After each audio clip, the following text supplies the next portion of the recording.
There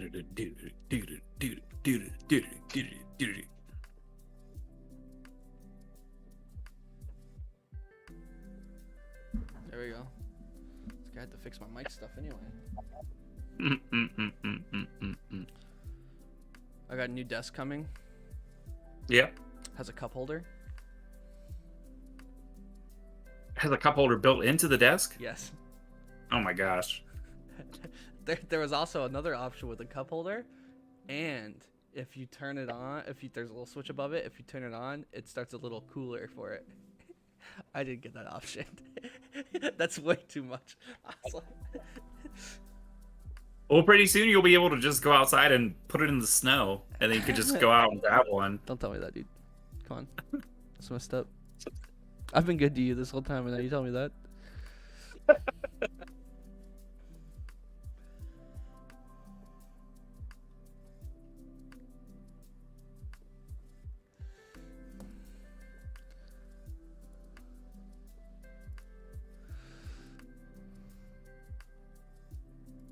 Oh, wait. No, you can't change your bracket after you submit. Yeah, I thought that was very, very, very hard locked once you submit it. Damn. I messed up. Who knows? If I'm right, that makes it even more of a miracle. Right. Now you willed it into fruition.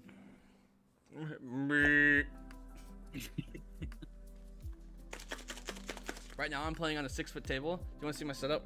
I can. Yeah. Is it a plastic folding table? Plastic folding table with the HCS. Do you know the Oh my God. skirt banners? Ah! You remember the skirt banners at the HCS events? Yeah, I remember. Tasha gave me one. There's my whiskey and something else. But yeah.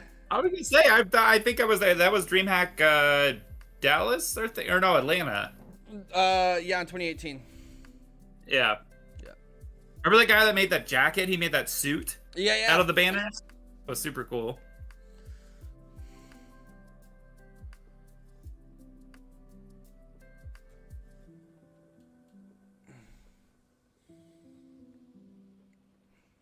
I didn't tweet it myself. But yeah, I have a fireplace next to me. That'll come in clutch. I'm telling you, man, I did almost the same thing. I moved to La Crosse in August. Then I was like, wow, this place is gorgeous. It's amazing. The weather is incredible. Can't wait to go out on hikes and stuff. And then within 3 months, I was like, I'm going to die here. Oh, here? Or were you? Dude, it got, well, I was over in La Crescent, so I was right over the river in Minnesota. It got, the temperature outside was negative 30. With wind chill was negative 50. It's a good thing I'll be traveling a lot this winter. There you go. Yeah, you've got the little regional airport there, which isn't bad. They've actually updated it since I was last there. But you also have sometimes Evan might have you drive up to Minnesota to the Twin Cities just because it's cheaper. Kinda. Until you pay for parking and everything. Right, exactly. Well, no, they'll have somebody take you up there. Oh, dang. Yeah, they used to be the play back in the day. We used to take the cargo van. We used to take the white cargo van and drive that up with people to drop them off at the airport, and then we do that to pick them up whenever they got back. All right. That's how we get started. Let's do it. That's how we get started. We are back at it again, baby! I'm excited. We're alive! We're alive, yeah, somewhat. We are somewhat alive. Welcome back to the show, everybody. If you guys may have forgotten how the show works. This is the LFTG Podcast. Today is a special episode. We have the CDL show going for you. So we don't have our usual segments. Our usual segments are the Quick Scope and the Reload. The Quick Scope goes over topics in a brief amount of time, hence the Quick Scope name. The Reload is obviously something that takes forever. It takes about 5 minutes depending on what gun you have and what game. So we have our topics expanded out to 5 minutes. We do a little bit more long form discussion. We usually go over because we pull out the potentials of esports news and how it affects the world around it, inside and outside of gaming. But today we have a special show hosted by myself, Refresh, and the lovely one of a kind. Beard stays luscious as always. He will kick you and slap his leg at the same time to imitate a wrestling kick, and it works every time because I say, ow! Sitting next to me, kinda always. Oh, Mike, and it's still real to me, damn it. No, those guys get hurt, man. Oh, absolutely. Yeah, it's a real thing. But what's up, everybody? We're back! So, since we're back for the first time in a long time, our first topic is called the update. We're just going to talk about what's been going on. Mohawk, what's been going on with you? So it was very sad to like sit down and I opened up the LFTG YouTube and I took a look at it. And our last show, I've been so busy. My mindset was like, oh, we've missed like a week or two. That's fine. It's been a month. It's been a month since we sat down to do this little show that we love so much. So for me personally, I was out in Las Vegas for all of May. I've been working on a new project for there's a newer streaming platform called Trovo. So Trovo has been around for 1 year.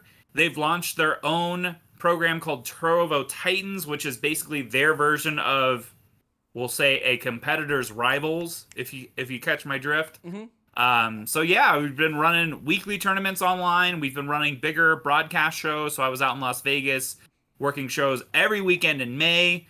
And then I got back home and then things just didn't stop from there. So very, very busy. Got some other projects and stuff coming down the road. More importantly, we'll get a little bit into it, but some live events.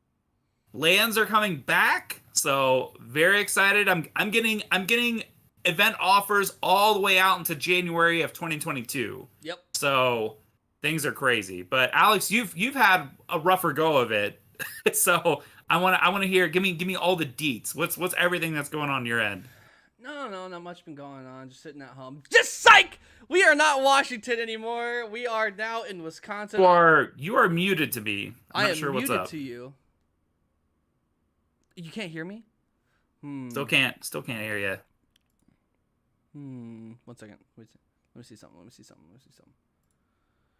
Boop. May have shook something loose. So, I want to hear. Give me.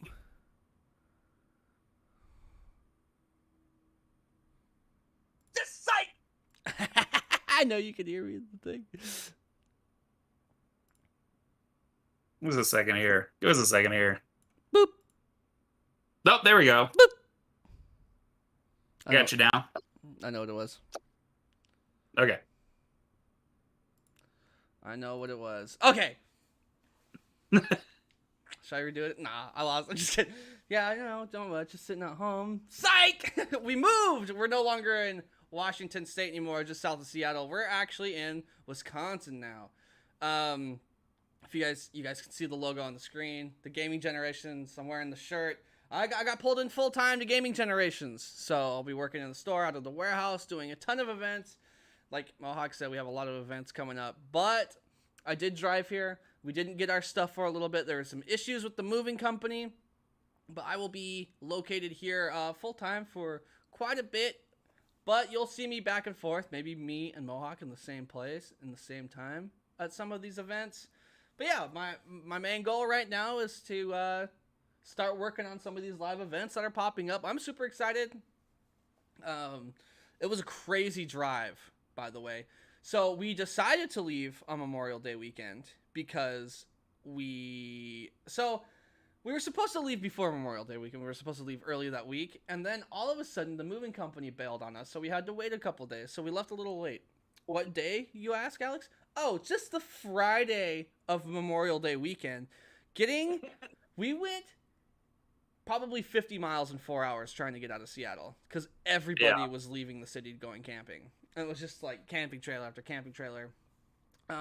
We traveled with 2 cats.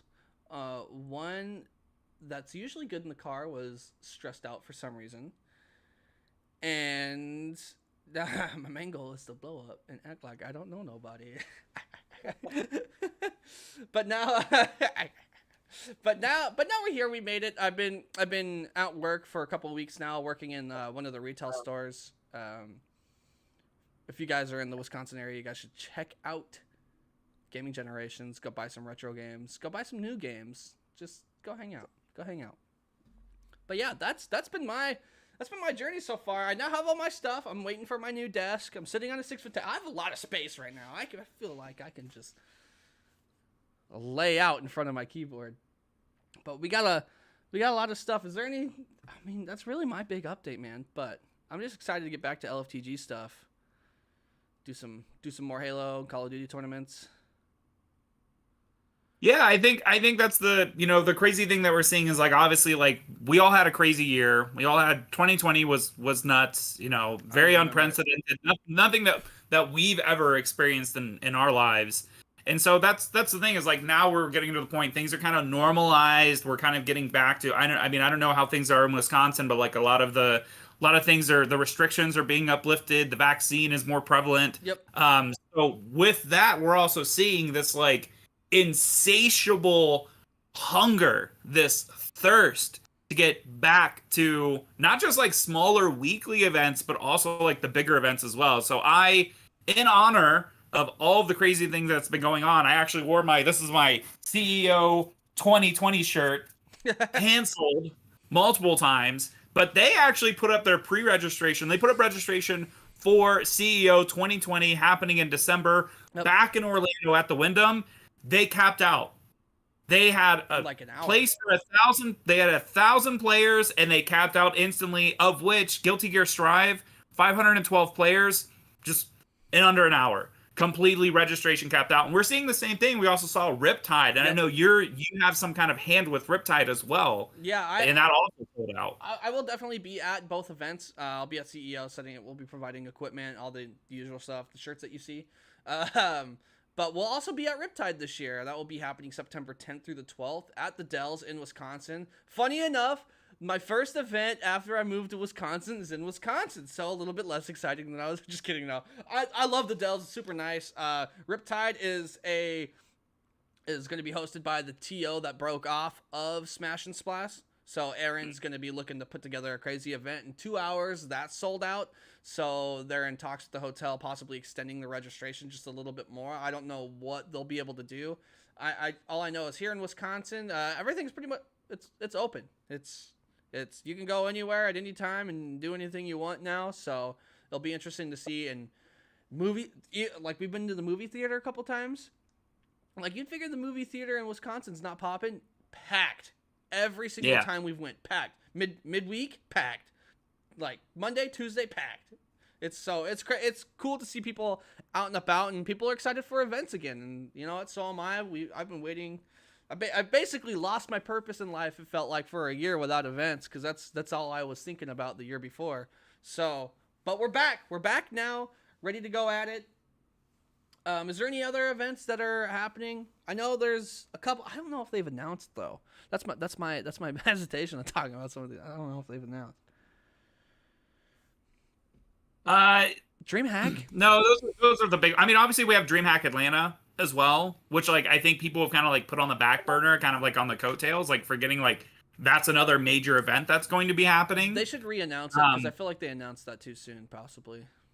Yeah, I think that's correct. I think it just kind of like fell everybody's kind of like, mental state, at least at the time being. So I think it's interesting that we'll see like obviously like to my knowledge, Florida, like you said, like Wisconsin is very open. Mm-hmm. Florida, we know, is very open. So like as the events get closer, like it's incredible. Like I'm working with another tournament organizer right now that's literally like, Mike, what happens if I put up registration and it caps instantly? Like, what happens if like an hour, 2 hours, 4 hours, like it caps? I'm like, then you don't have to do any promotion. Yeah, that's a good problem to have. You've made your money. You paid for your venue in an hour. Like that's right. But now the conversation is okay. We have this event. and it's capped out. We've allocated enough space, giving current COVID protocols. We could do 1,000 players comfortably within this, within this ballroom. But as things are getting closer, so like for instance, like in the instance of like CEO in Florida, or like let's say Riptide, right? Riptide, I'm sure that the venue has certain restrictions and guidelines they have to follow specifically for COVID precautions. But as things are getting closer, more people are getting the vaccine. Government restrictions and state restrictions, like everything's changing. Like it may actually get to the point where it's like, hey, we can only let 1,000 people in to this 5,000 square foot ballroom. But then as things are getting closer to the actual end of the year when the events are supposed to take place, we might actually see that kind of go up a little bit, not necessarily double, but that's the interesting thing to me. It's like there was the HyperX Esports Arena in Las Vegas, Nevada. They had their first in-person Smash Brothers Ultimate event a few weeks back. They had 70 some odd players show up, and a lot of them drove from Arizona, from California. Like it wasn't just all locals. Like people are hungry. It was almost a regional event. Yeah, exactly. Yeah, it was. Like they're like, hey, we're opening up our weekly again. And everyone's like, okay, like from around the country. It was crazy. But I don't know, man. I kind of, because I'm a sports fan. I'm a traditional sports fan, so I kind of look at what's happening there, and there's some states, man, where they just open up, like full stadiums, packed, everyone. It looks like it looks like it did in 2019. Like, so I'll be curious to see how venues handle it. I know a lot of these, obviously the TOs have to communicate with the venue owners and how they go about protocol and stuff like that. What is the protocol? And I'm sure if they get the okay, they'll open up another cap. Honestly, I think events should have been doing caps this whole time. I think they should be setting a goal. This is the one time where, especially the fighting game and Smash Brothers community, because some people think they're different. I don't, but for the sake of argument, we'll separate the two. This is the one time all these guys have registered early. This is the one time where they've all registered early. If you guys do not know, 80% of registrants for this event, that's not a joke. It's literally 80% register and late registration when it's like $50 more. Yeah. So I think, I don't know. I think having a cap is good. I think it also sets a standard for the TO, and it also lets a company like Gaming Generations know how much equipment we should be providing. It's not a guessing game anymore. It's like, hey, we're going to have this many people. Boom. We need this many setups. Boom. It's not up and down. We'll know. I think it will actually make events run a lot smoother. It'll be a big push to register for events early, and maybe people will start prioritizing events in their area a little bit more than what they used to. So we'll see maybe some like Riptide. This is, I mean, in our heads, this isn't Riptide's first year, but this is Riptide's first year. And they capped out. That's impressive, especially for a Smash Brothers tournament. The TO obviously has the trust of the community, but that's not always the case. But I do think the situation helped Riptide a little bit. Yeah, I think this is kind of the same thing. Like we saw almost the same thing with what was UFGT, the Ultimate Fighting Game Tournament in Chicago, ran by Keats, and then basically when Keats at UFGT 10 was like, "Hey guys, I'm stepping away. Tournament organization isn't really like what I love doing anymore." And then we saw Haido come in and take over and kind of transfer it into the spiritual successor, which was Combo Breaker. I think that's the same thing with Riptide. I think that people still wanted to attend. They like know Smash and Splash. Even though like the previous year was a complete dumpster fire, like they want to go to that event because you're hanging out with your friends. There's a lot more social activity because you're in this resort. Yeah. You're at the water park. There's Smash going on. Like, so not to say anything negative about Riptide, like, and anything about that team or anything, but it's like, you're kind of taking a situation where it's like, hey guys, remember this? Hey, you should do this. So yeah.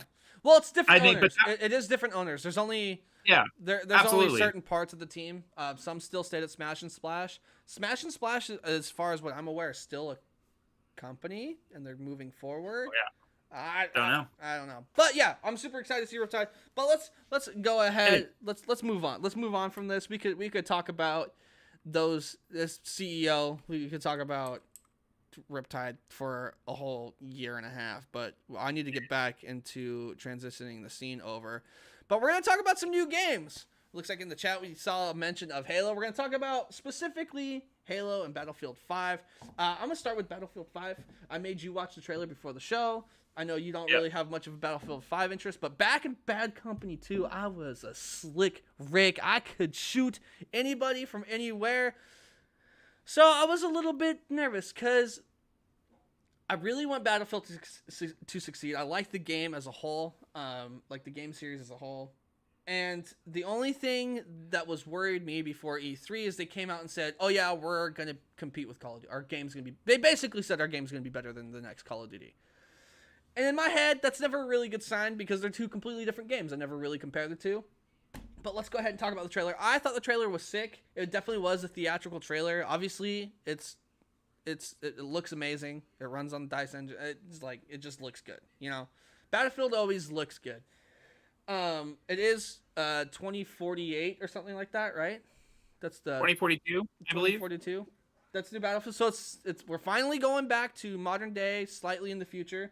So I'm super excited for that. I think that's when Battlefield performs its best, whether it be Bad Company 2, Battlefield 3 and 4. Hardline was okay, but then the Battlefield 1 was okay. Battlefield 5 was pretty good. I think there's too many vehicles, but that's neither here or there. So, no single player for this Battlefield. I know a lot of people are going to get upset about that, but I don't think anyone really thinks of Battlefield as a single player series. But let's talk about a few of my concerns that I have. Well, before I talk about the concerns, is there anything that you liked from the trailer, anything that you saw that you thought was cool? So here's the interesting thing. We talked about this before we went live, and I actually I watched the majority of E3, but for whatever reason, I completely this went over my head. And I saw on social media, I saw on Twitter, after the gameplay trailer launched, people were freaking out. They're like, "Oh my god, new Battlefield! This looks awesome! I can't wait!" And for me, I used to play I played Battlefield 1942 way back in the day. We're talking oh, I don't want to play Unreal Tournament right now. Let's play Battlefield 1942. I played a little bit of Battlefield 2. I think it was 2142 was their futuristic one. So I haven't been as inundated with the Battlefield franchise, but the game looks very cool. And we know that specifically with Battlefield 2, there was a huge esports scene around it. So I'm interested to see with this, it's kind of no pun intended, but it's a refresh, right? It's kind of hey, here's the new Battlefield. It's intriguing enough to get new players into the franchise. Maybe there'll be a battle royale mode to try and entice people, but otherwise, the actual the vehicle gameplay, the actual they it's kind of its own game. They know their lane. They know exactly what they want to do. They want you when you sit down. They're like, "Oh yeah, this is a Battlefield game." So right. I mean, the trailer looks cool. I love all the dynamic events that are happening, all the different landscapes. Yeah. That's a very prolific franchise, and maybe I'll give it a shot again. Yeah, it reminds me kind of taking it back to Battlefield 4, like I said earlier. But like I said, I did have concerns. One of the biggest concerns I have going into watching this trailer specifically was crossplay and whether it was going to be there or not.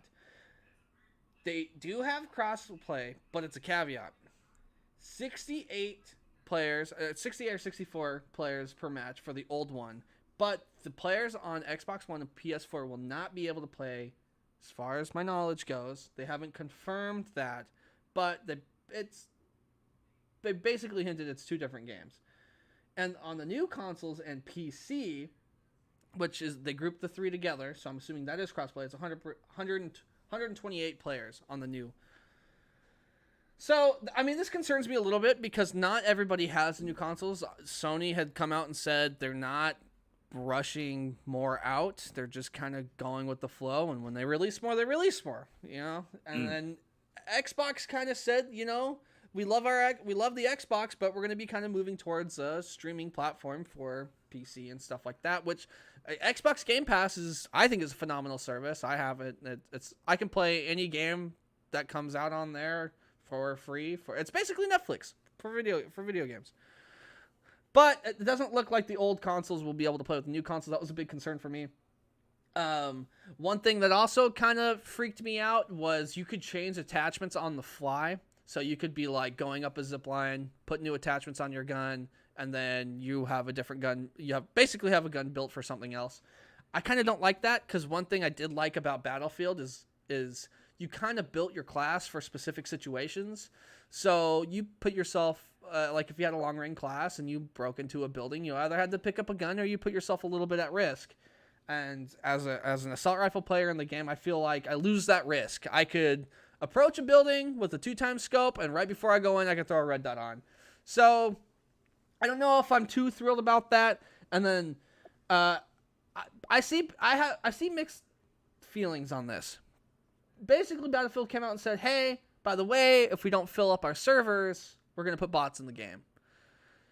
And at first, I'm like, in my head, that's like inviting people to a party and be like, yeah, but if nobody shows up, we'll just put some inflatable balloon guys in cardboard cutouts. Yeah, we'll put some cardboard cutouts in there and we'll have some fun. We'll just dance around those.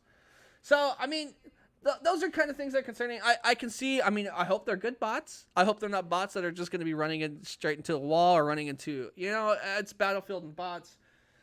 Those are a couple things that concern me. I really do hope Battlefield's a good game. I am going to be holding this game to a high standard. I don't feel like they've released an amazing Battlefield game in quite a long time. So I really hope this game's good, and let's hope we get Squad Rush back and we get some little bit more competitive games. Let's hop on over to the image on the screen, which is going to be Halo. Okay. You can see behind me. I've been collecting Halo thing. I'm a huge fan of Halo. But people have noticed, my friends especially, I've been very quiet about this upcoming Halo. My concerns, I know the game's going to be good. You haven't been the only one quiet about this Halo. But I'm quiet I know this game's going to be good. I'm so confident this game's going to be good. I'm not trying to convince anybody. The only thing that I'm worried about with this new Halo coming out, as far as multiplayer success, I hope the campaign's amazing, but we're talking about like the kind of professional gaming world, So I'm talking about the multiplayer. The only thing that I am worried about for this game specifically is the community. How does the community react? Are the old heads going to freak out like they did in Halo 5, go back and play Halo 3, figured out that, oh wait, we miss Halo 5, and then ruins the whole competitive community for 3 years? Or are we just going to calm down, take a deep breath, give it a try? The people that like it stay and play. The people that don't, go away. That's the world I want to live in. It's going to be crossplay between Xbox and PC. However, the only concern I have is they say they're going to separate ranked with controllers and mouse and keyboard. I do not like that. I do not like that at all. That defeats the whole purpose of crossplay, is if you ruin it in ranked. So there's a lot of backlash about that. 343's been good about changing things that they've announced, and so I don't think that's going to stay. I think maybe they're just having a little bit of coding issues, and they'll figure it out. I think it's more so. I think it's an introductory thing, because I think the biggest piece here with Halo Infinite, they previously announced it before, but the multiplayer is going to be free to play. Yep. Yeah. So, and if you want to play the campaign, you can get on Game Pass. And there's obviously like there's so many different sectors within like Halo fandom, right? Like I personally have never played the campaign. I've never spent any time in the campaign because I just wanted to play multiplayer. And there's gonna be players as well that are like only want to play the campaign, but like with multiplayer being free to play, it's gonna be such a shot in the arm. It's gonna be, the player base, in my opinion, is gonna be way bigger than we've ever seen before at launch. And part of that is, if you're getting into ranked competitive and you are a newer player, you're probably playing on controller or you are playing on mouse and keyboard. And I think it's not so much that they can't get it to work, because we already see that with the Master Chief Collection. We already see that with Call of Duty as well. Yeah, there's already mouse and keyboard cross compatibility as far as being in servers. So I think this is more of an introductory, like, hey, let's get everybody up to speed. They already announced there's a new like training mode, which has like almost something like Aim Lab, where it's like learning how to use the different guns and like different kind of procedures and like playing with bots and stuff like that. So I don't think it's so much that I think it's the old head community, like you were saying, is like they're just freaking out. I saw so many people like, I don't like the radical. Okay, so it's what? a new game. Yeah. Like, why does that matter? I agree. Yeah. So what? So what? They're gonna and then what? 343 come out and say, hey, yeah, the reticle is pre-alpha. We're probably gonna change it. You literally can customize up to like 47 pieces of armor on your Spartan, and you're worried about one thing that you don't think is going to be customizable. Yep. Yeah. I mean, I agree. So my only concern, that's my only concern that I saw with anything that they've said. I think the gameplay looks fantastic. I have a couple of side notes here, but first let me touch about the concerning part. The biggest fix to this solution, and Call of Duty does it now, just follow this example. Go into settings, go to gameplay, crossplay enabled. You can just turn it off. And if you really don't want to play with mouse and keyboard, or you don't really don't want to play with controllers, you just turn that off. But allow everybody that wants to be better than everybody play with everybody. That's the point. That's the point of ranked. I don't think you should separate the two in ranked. Not having them separate in social and then having them separate in ranked, it defeats the purpose. I think it defeats the purpose of ranked. Anyway, I know I saw a lot of talk about the grappling hook. Sprints back, obviously. Before the next day where they actually talked in depth about the arena multiplayer, a lot of people had concerns that the grappling hook was going to stay on their arm, but you can go back and clearly see when the grappling hook is enabled, they have the attachments on their arm. When it's not, it's there. So it will be a pickup on the ground, like Overshield and Invis, which I like. Speaking of Overshield and Invis power-ups, you can now hold. So you don't have to activate them right away. It's a pickup, and then you can activate them later. I like this a lot, especially if it takes a little bit to activate it, because if you die and you haven't, you drop it. So I think a lot of people are like, oh, we can just pick it up and use it whenever we want. I think it's going to be a big risk. The average KD in like professional Halo is like a 1.2. So you're going to get killed, then die, get killed, and die. So probably get that first kill and maybe activate it when you're a little bit better, in a better spot in the map. But I think it's a risk. I think you're going to see a lot of these pro players activate it right away. I've been impressed with the game overall. I think the flow of what I saw looked really good. I'm already coming up with some strategies. I'm going to be going for grappling hook instead of OS because I know I can make a play, you know? So I'm super excited. And then with the grappling hook, super cool. You can grab stuff like OS. You can grab weapons off a wall. So it's going to be a really good utility tool. We'll see how many uses it takes. I think it's going to have a limited use, but I'm glad it's a pickup. I know a lot of people were freaking out about it, but overall, I'm impressed with the look and the apparent feel of the game. Yeah, I didn't see anything that was, very egregious to me. Like everything looks super cool about it. I love the fact that they added the grapple hook, and I know that we, originally was like, okay, now we have to have this conversation. Like, what does this mean? Is this only big team battle? Like, what is this like? I think there's so many cool things, and especially like when we talk about like the HCS, when we talk about like the professional like rule set, I love the implement of having this because it is, if you can steal items, like could you imagine being able to grab the flag with it? Be so hyped. Could you imagine being like just peek around a corner and grab the flag? Like there's so many cool things, and the first thing that I thought of, especially with launch on PC the same day, is we're gonna see a lot of montages. We're gonna see clips of people doing just like Widowmaker does in Overwatch, where it's literally like grapple up, float yourself up in the air, and then like while you're literally flying through the air, you just snap and snipe somebody across the map, which is there's so many cool things. I also love the fact the big thing for me, like with actually having to activate overshield or camo, the biggest thing to me that I like from a mental standpoint, I'm like, that is super cool. I love the fact that they've implemented that, but like, how does it work with timing for the next power up? So like, let's say like it'll be a static timer. I think it'll be static. What do you say? I think it'll be static. So I'd be like it was in Halo 5. Every 2 minutes, overshield's coming up. If it's been used, it's been used. Right, because then that learns to a really cool opportunity where it's like, okay, your team, you pick up overshield, and then like you don't activate it, and we're still fighting. That means the next overshield, if our team picks it up, then it's just like a counter. Like, okay, like we have overshield, you have overshield. Oh, could you imagine 49-49 with 2 OSs on the map? Just like a Team Slayer, 49-49, 2 OSs on the map. Have fun. It's like, and I just hope there's a gentleman's agreement. When there's 2 OSs, we just let them go to the middle of the map and they just fight. Yeah. I hope we see some crazy. No, I think it'll be sick. I hope it's a static timer, so we do see stuff like that. I can see static timer or off pickup off of ground, not off of activation, because in Halo 5 it was on activation.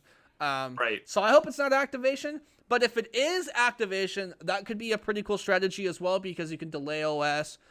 You could have a lot of plays for it, so rewards map control a little bit better. So when you do get that initial OS, you have the timing for the next few.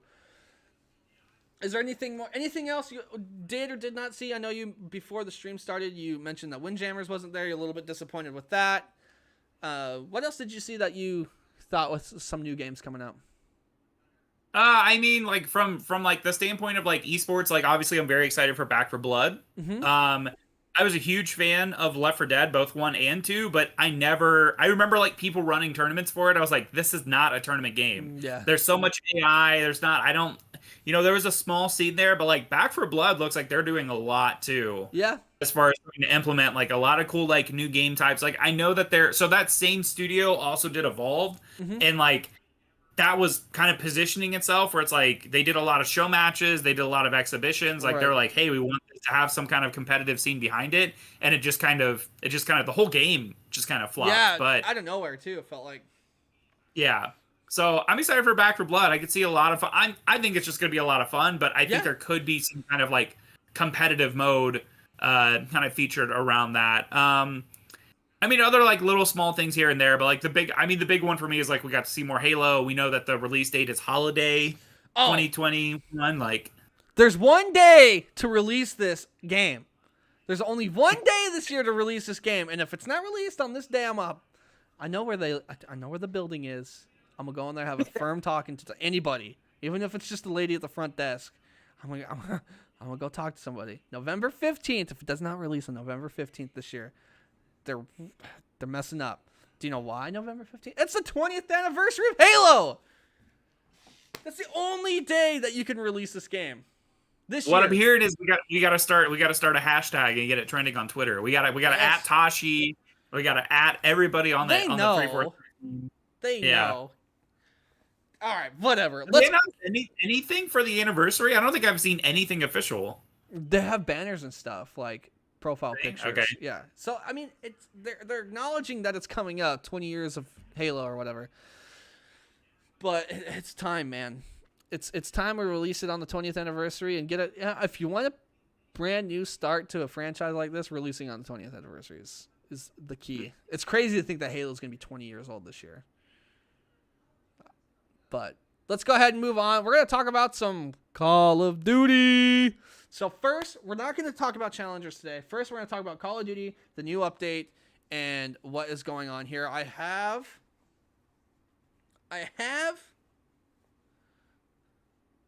the patch notes up right here. I was trying to think of the name.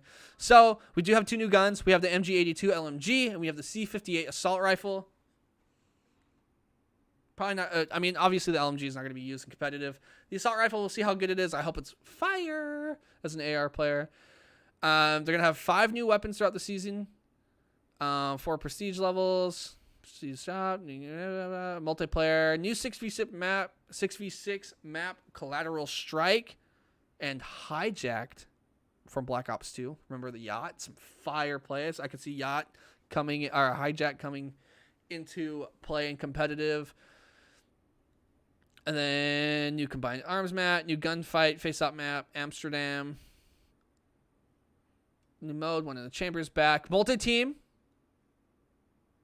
back, so 3v3v3. That's sick. I like that. More challenges. Okay, league play, skill division adjustments. They're going to basically be a little bit more accurate with how they place people after the placement matches. The LC-10 and the AK-47, the 2 guns that have been causing some serious problems in ranked, have been restricted. I don't agree with it. Just tune the weapons a little bit.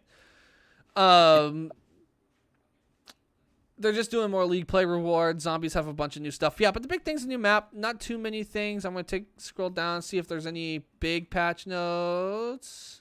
Okay, so league play. Finish top 25, finish top 10, finish top 5. Victory first. Okay, so they're basically doing off of plays as well. And if you have hot streaks, 3 consecutive. Okay, so they're taking into consideration more of your individual skill rather than if you win or lose the game. Actually, it's the other way around. So you should win. There's more weight on wins and how well you place. It's not kind of random. Before it was just kind of like score per minute, which sucked because you would get a placement match in Search and Destroy where the score per minute was naturally lower, or you would get lucky and get a hard point, and then you would get a crazy amount of score. I'm trying to see if there's anything weapon tuning. Okay, here we go. Oh yeah, they added the nail gun to Warzone. And zombies, I believe. I think it's multiplayer. Oh yeah, it is a multiplayer. So they have a nail gun. So that's sick. Weapon tuning. Assault rifles. Reduce damage range by the XM4 with the suppressor muzzle attachment. Reduce range. So they're reducing the damage at range. Okay. AK-47. Reduced range penalty. Increased range. Okay, so they're decreasing the range. So they're fixing. They did the same thing on the ARs. They basically are patching the suppressor muzzle, which it was crazy useful. But that's really all I see. That's on everything, and then nothing on submachine gun players. Oh yeah, they are going to change the hardpoint P2 and P4 points on standoff, so maybe that's going to try to make its way in. Yeah, that's it. It's so far. That's your Call of Duty update. That's really all the news there is. They didn't do anything too crazy with the patch notes. I was kind of, I don't mind the LC-10 and the AK-47 being in there. If the snipers are still in there, I don't think they should be getting too strict on everything. So I think that was kind of weird. But let's go ahead and talk about. Well, I want to know from an update standpoint where player agreements are at. Where are the gentlemen's agreements? Are we still in the same boat? Yeah, we're in the same boat. No snipers, no smokes. No Molotov. Here's the thing. Here, I present a solution for Molotovs and smokes. Make it like Counter-Strike. Molotov gets thrown out, you put it out with a smoke. There it is. There it is. Boom. Both are useful. So we're going to go ahead and talk about the CDL news and predictions. We're going to talk about, first, last week, you didn't do your predictions. However, I did mine, and I did pretty okay. So it looks like I had Toronto beating LA Gorillas. I had a 3-1. Happened 3-0. I did not predict this correct. I predicted this incorrect. I had Seattle Surge losing to Optic Chicago 3-1. However, it went all the way to a Game 5 and Seattle Surge won. So I got that incorrect. Usually I would get that right on a good day. So the one time. New York Subliners, they beat London 3-0. I had 3-1. I had LA Thieves beating Minnesota Rocker with the change that they made with Slasher, TJ, Kenny, and I believe Hook. So that's a fire roster. But they still lost. It was the first time back with that roster. I think they need to perform well at this major. Anyway, we're going to go ahead and move on. I did get exactly correct. LA Gorillas versus London. 3-1 for London. 3-1 for Atlanta FaZe. Had that exactly correct. I had Dallas Empire squeaking out a victory 3-2 over Florida. And then I somehow predicted Seattle losing to... I didn't predict this right. I had Seattle beating Paris, but so how do I get this wrong? How do I get them beating Optic? How do I not get them beating Optic? But how do I not get them losing to Paris? That makes no sense. Seattle, fix your shit. And then we have New York. I had them beating Toronto Ultra 3-2. They got smoked by Toronto this series, 3-0. And then Optic, I got this exactly correct, 3-1 over LA Thieves. We're going to talk about some roster news real quick. Really, the big roster news is Asim for New York is going to have to sit out because he wasn't able to travel to the States due to a visa issue. And Decimate is going to be added to his place. I did my predictions before I realized this was happening, and I'm very sad because as we're about to go through, I don't think New York will get nearly as far as where they would be. And we're back on land. Let's talk about predictions for this week. We're almost done. Besides that, that's the only change. We're going to go ahead and go full screen here. Let's talk about this week's bracket. All right. I'm going to go through my predictions first. And then you can go through yours. We will do that. Let me get this exactly the way I want it so I can have it in between our lovely faces. Okay, here we go.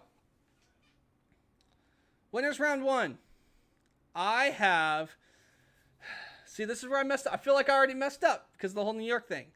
I have New York beating Minnesota Rocker 3-1. We'll see if that stays. And then I have Optic beating Dallas 3-1. So I have 2 3-1s. I think Optic, outside of the Seattle match, looked really good. I think Optic has a better squad. We have to take LAN into consideration. Everyone on Optic has performed fantastically on LAN in the past. We haven't seen everyone on... I mean, you have Crim6, obviously. You have Shotzi that's performed, but most of his year was online. That's when he got really good. They did win the last LAN in LA before they swapped over the line on live. I still think there's a question mark here for Dallas. I don't know if they'll be able to get their ducks in a row before that, but elimination round 1. I do have LA Thieves squeaking out a victory against LA Gorillas. These two teams, the LA rivalry has been real. LA Gorillas have won it. LA Thieves have won it. I think these two teams just kind of... I think this match just gets elevated by them being in the same spot and having a little bit of rivalry. Hear me out. Seattle's going to beat London. We're going to move on. Before I get yelled at, we're going to move on. Elimination round 2, I have Florida Mutineers barely losing. Here's the thing, LA Thieves, they have Slasher, they have Kenny, they have TJ, and they have Hook, all of which have won very big events on LAN. You still have Awakening with big question mark, didn't come into the scene. Skies, big question mark. You have a lot of question marks on for Florida. So I have LA Thieves making a little bit of a run and beating Florida Mutineers. The rematch. I predicted this incorrectly this last week. Paris Legion versus Seattle Surge. Seattle Surge, you have Gunless, right? You have Octane. You have Pristini. You have Classic. Monsters on LAN. Absolute monsters. Taking LAN into consideration, outside of this season, Paris, you do have Scraps, you do have Temp, but you still have a couple of question marks on this team. I think Seattle's going to win 3-1. Moving on from that, so I don't get yelled at. We're going to have Atlanta Base versus New York Southliners. I had this close, but I don't think it's going to be as close as what I predicted it because the Asim thing. Atlanta FaZe, I think, is going to win 3-2, apparently. I do think Atlanta will win this pretty dominantly, but I'm going to stick by my CDL pick'ems. Then we have Toronto versus Optic. Hear me out. You have a lot of new players on Toronto, never have played in a major LAN before. You have LAN veterans on Optic. I think this is... man, if Optic's going to do anything super special this year, has to be now. I think Optic's going to win 3-2. I do think it is going to be close, though. I do think the young guns on Toronto are going to have a little bit more fight in them. Okay, then we have elimination round 3, Saturday. Minnesota Rocker versus LA Thieves. Again, you have a couple of new guys in Minnesota. I have Minnesota losing to LA Thieves 3-2. I think LA Thieves, man, I think they can make a real big run here. They have a chance. Then we have Dallas versus Seattle. I do not have enough faith in Seattle. I do think it will be close, though. Last time they played, it was pretty close. I think it will be 3-2 for Dallas. If Seattle wins, I'll be happy, though. I'll be just as happy. And then we have elimination round 4, which is our last game on Saturday, I believe. We have Toronto Ultra. I think they're going to stop LA Thieves in their tracks, even with their new talent. And I think LA Thieves is going to fall 3-1 to Toronto. And then with the seam, I had New York beating Dallas Empire 3-1. Without a seam, I think it could be a toss-up. I think this could be still a close match. We do have Clayster back on LAN. I do think that will be a big factor. A lot of yelling, a lot of standing up and pointing. This is a lot of time these players that have formed rivalries over the online season, they're going to be a chance to be face-to-face and really show up. I'm super excited for that. I hope someone gets pushed to the ground, maybe. We'll see. And then on Sunday, we start with, I believe, elimination round 5. No, we're going to start with our winners final. No. Wow, they're doing elimination round 5 first. Okay, we're going to start with elimination round 5. I have New York beating Toronto 3-2. I'm going to stick by my pick'ems and say that is 100% going to be what's going to happen. But if outside of my pick'ems without a seam, I don't think they have a shot in the dark versus Toronto Ultra. I think it's going to be a 3-0 for Ultra. But since I'm 100% correct on paper, I'm going to go 3-2 on subliners. Then we have Atlanta FaZe versus Chicago. Hear me out. Chicago's going to get 3-0'd, and Atlanta FaZe is going to move on to the final. And we have the elimination final. We have the elimination final on Sunday. I have Chicago beating New York or Toronto, whatever one that you think it's going to be. And they're going to be moving on to the final. Much needed points for Optic Chicago to secure their playoff spot. Now, we're going to have the final. We saw FaZe 3-0. But it's Optic in the final. So I only think they're going to take 2 maps. I think Atlanta FaZe is going to win 5-2. Sticking on theme. So yeah, that's my predictions. I will go ahead and read it off big time for you. I have Atlanta winning, Optic second, Subliners third, Toronto fourth, a sprinkle of LA fifth, Empire fifth. 6, I have Seattle placing inside the money and getting a lot of points. Much needed points over Florida Mutineers, Paris Legion, London, LA Gorillas. Florida, if they can beat Florida and Paris in this race, they can start earning a little bit more points to get to that playoff spot. Because right now the standings, they're in last place, and there's a big gap between 9 and 8 for the playoff spot. There's like 70 points or something like that. Something crazy. So if we do that, let me get your predictions pulled up. I just want to preface this with the fact that I have not watched the CDL in the past easily 2 or 3 weeks. I'm very, very, very out of touch, which makes me sad. I love watching CDL, and the season has been crazy. From where we started, like if you go back and look at Major 1 and where the teams are now, like top 5 pretty steady, bottom 5 pretty steady, but like there's a wiggle room. There's a lot of wiggle room. Definitely some wiggle room, especially towards now that we're back on land. I do think the major is going to make a lot of difference now. So here's the interesting thing, and we talked about this previously before we went live, and I think there is a difference between playing online and playing LAN. We know that they're at the Esports Stadium Arlington, Yep. So a lot of them are going to be local. They're in Texas. They're not that far from home. No. So the travel really isn't going to be too much of an issue. Have you seen the stage? Yeah. It's gigantic. Yeah. I don't know. Obviously, like playing on LAN, yes, is different, but there's no fans in attendance. Right. That means It's a you're going to giant stage. hear the players next to you. Yes, potentially. There's I mean, a lot of pressure. I feel like yes, it's on LAN, and some players will perform better. Those obviously like those crafty veterans like that have been playing on LAN. Like there is something different about playing on LAN, but I don't know if it's going to make a huge difference in this situation because a lot of them they're still local to Texas.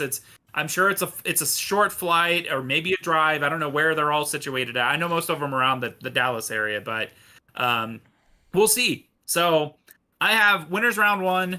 New York Subliners versus Minnesota Ruckor. And again, like this is information that I'm playing with from 3 weeks ago. Call it. So team changes, how the current rosters are playing, how the possible patches have updated. Like I'm out of touch. So this is going to be, if you were to step back and just kind of like, okay, these are how these teams are performing. This is how I made my prediction. So I have Subliners going 3-1 over Minnesota Ruckor winners round 1. And again, I think the biggest thing there is you have the in-game leader in Subliners is going to drag this team as far as he can take them. Gonna have to. Absolutely. So the other game there, so winners round 1, that's Chicago Optic versus Dallas Empire. I have Dallas Empire winning 3-2.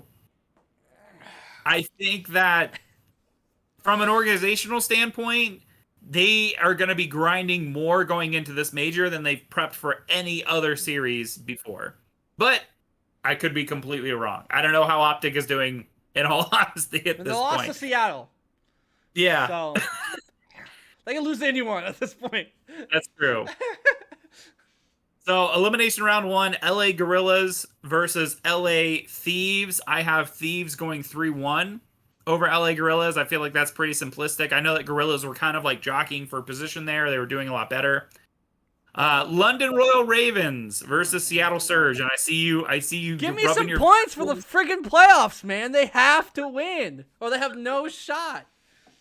I have London going over Seattle 3-2. So at least I have it a close series. Yeah. But Seattle getting knocked out, elimination round 1. Ooh. That takes us to Friday. Winners round 2, Atlanta FaZe versus New York Subliners, 3-1 Atlanta. I mean FaZe. I don't see FaZe getting knocked off the throne anytime soon. We know that Toronto did it a major, and we know that there's a lot of different teams out here that can try and take that number 1 spot, but FaZe is guaranteed is good on money. land, man. All those teams you have, that whole team's just that's where they performed is on land. Absolutely. They've all won the champs on land, I believe. Yeah. Winners round 2. This second game we have Toronto Ultra versus Dallas Empire. I have Dallas winning. Man, you're riding the Dallas train today. Go get that burger. 3-2 over Toronto Ultra. I know that Toronto, again, like they have previously, they've won a major. I'm sure that the team is still performing very well, but yeah, I got to ride on the Dallas train, right? I did it all season long. Why jump off now? I think if Optic wasn't playing in that second match, which I believe they will be, I think your prediction right there is actually pretty valid. I would actually put Dallas over Toronto if I had that same match. Yeah. So I think that's pretty good. Elimination round 2, I have it set up so it's Florida Mutineers versus LA Thieves. You talked about this one. I actually ended up going Mutineers 3-1 over LA Thieves. I'm banking on LA Thieves making a run, so yeah, you might not be off. It's very possible. That's the thing. I think that's a team that everybody expects to show up, and so far this season they've kind of been lackluster. Yeah. So if this is the point they turn it around, kudos to you. You're going to get a lot more points in the pick'ems. If not, if they perform how I think they're going to perform, then I think they'll get shot down early. So the other one, Paris Legion versus London Royal Ravens. I have this as a 3-0 for Paris. Really? I feel like no matter which team, whether it's the London Royal Ravens or Seattle Surge that progresses into elimination round 2, I think that Paris is just going to stomp them. Wow. Okay. I respect it. Seattle, I take that back. Seattle's very good at search and destroy, so they could take a game, maybe 2, but I just see Paris kind of raffle stomping their way back at there. Elimination round 3, Minnesota Rockcore versus Florida Mutineers. I have the Mutineers winning this 3-2. I feel like this would be a close series. In my mind, this is still like our brackets Minnesota. Are so different. Yeah, Minnesota and Florida are still those two teams that like they could just show up at any time. Yeah, and they could just like perform way better than anybody thinks. So I think that's a good matchup there. I think that'll be a close one. Other matchup there for elimination round 3, Chicago. We got Optic versus Paris Legion. I have Optic 3-1. Across Paris. And I know that previously I was riding the Paris bandwagon. I think they're a great underdog story. I love seeing them get some major wins, but I don't against an Optic. Yeah, I don't see it right now. An Optic on land. An Optic on land. You have it's true. Scump, you have Formal. You have Formal on land with the AR. It's gonna be hard. It's gonna be a hard game. That takes us to elimination round 4. I have the first match as Toronto Ultra versus Florida Mutineers. I have Toronto Ultra beating Mutineers 3-2. I think that would be a close series. Subliners versus Optic. I have again, like this is just if they do it without a seam, I will be genuinely shocked. I just some fanboy love right here. I've got New York Subliners beating Chicago Optic 3-1. Okay, I mean, you never know, man. You never know how they're gonna play with Decimate. Yep. Winners finals: Atlanta FaZe versus Dallas Empire. 3-1 for Atlanta. Yeah. Again, I don't. Atlanta is like just they're such a hard that they literally are the wall. They are the gatekeepers. Yep. They're impossible. Elimination round 5, I have Toronto Ultra versus New York Subliners. I have New York Subliners winning 3-2. They're squeaking by. They're just squeaking by. It's not like a lot of very easy wins. I think again, I think they're just gonna get dragged along. Come on, guys, we got to get to main stage. Elimination final: Alice Empire versus New York Subliners. Again, conflict in my heart. These are two teams I've been rooting for all season. I have Subliners beating Dallas 3-1. What was I thinking? Which brings us to our final. I have Atlanta FaZe versus New York Subliners. Okay. Here's the thing. If New York does this run that you have predicted without a seam, well, I will give you $50. $50, and then I'll take that. We'll do like a giveaway. We'll do a gift card or something if I win it. Yeah. We'll if this happens, and I will let you headline the giveaway. The major final: Atlanta FaZe versus New York Subliners. I hope Subliners win. I just hope they don't do it with. I hope they don't do it with Decimate. I would love to see a sim get a win. But hey, you never know. Subliners winning 5-3. Man, in the finals against FaZe. Man, that's a crazy bracket, dude. That's an insane bracket. And what's great is like even I acknowledge it. I literally just like stamped through and I was like, this is what I want to happen. This isn't a lot of it is like I want this to happen or this might happen. Yeah. I feel that. I need Florida to lose and I need Seattle to win something, you know? That's what I need to have happen. Yeah. Okay, so we're actually rounding off the end of the show. What is there a team that you... I mean, I guess we'll talk about this next week. I mean, the only team that surprised me this last week was Seattle. Was surprising at times. They dominated their hard points during this last stage. But man, they need some help. They finally won a control. So, you know, they put one more control on the map. I think it was a control raid, if I believe. I don't know, man. I think this is back on land. I think if New York had their actual roster, I think this, without a doubt, would be a crazy, crazy major. However, I don't think New York's gonna perform that well, and I hope LA Thieves does. My eye in the sky is telling me that LA Thieves is gonna make a run with that roster. They didn't perform. I think it could. They performed okay, but they have a roster that can really do some crazy damage, and I think they're gonna have to in order to prove to themselves why they should be in the playoffs. The biggest thing that I would love to see, I'm trying to go back. So, Phase 1, the Stage 3 major, what was that? Toronto Ultra won the Stage 2 major. Like, I just want to see another team win a major. Yeah. I want there to be some actual, like, if you look there's a lot of diversity in the finals, though. Yeah. Because you have, I mean, FaZe is basically in every final, but you've had Dallas in the final. You've had New York in the final. Obviously, Toronto in the final. So we have a lot of teams that can contend. And it's not like FaZe is holding a flawless run. I just think their roster is built perfectly for this game. Oh, yeah. Because you have Celium that runs that flex. You have R-Cities runs the AR. And then you let the Tiny Terrors just do their thing. And I think their roster, skill-wise and on paper, is perfect for Black Ops Cold War. And that's a scary sight to see.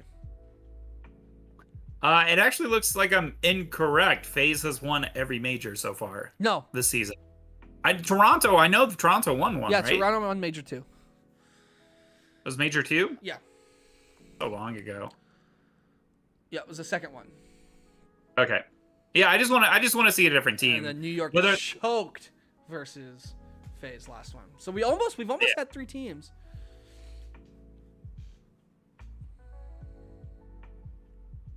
But yeah, we'll see, man. We'll see. But I'm going to go ahead and, for the first time in a month, I'm going to go ahead and turn this music up. Let me get real close to this mic. And thank you guys so much for your patience and waiting in a precious, precious hypothetical line to watch this show. Super excited to be back. I'm super excited to be in a new place with a new job. Just excitement all around. Excited to bring you guys some more LFTG show, the podcast, and then the super excited to start doing events. Maybe see some of you guys in person here pretty soon. Sitting next to me, always, sometimes, kinda, but not really, is the beautiful, the one, the only. Mohawk Mike, that's me. That's Mohawk Mike, and I'm Refresh. Thank you so much for watching the show. We gotta get to it. I got some stuff I gotta do today. We gotta watch some CDL later. But yeah, let's get to it. Oh wait, do you know what I forgot to do? What's that? Some things never change. Did you bring it to set up the thanks for watching graphic? Yeah. I mean, no, I didn't. Well, I'll just take this opportunity to say I'm very happy to be back. Very happy to be kickstarting, doing the show again. Love talking with you every week. All the latest news and updates. More importantly, go Subliners! Nah. I just hope Seattle wins something, dude. All right, You gotta win something. All right, thank you guys for watching.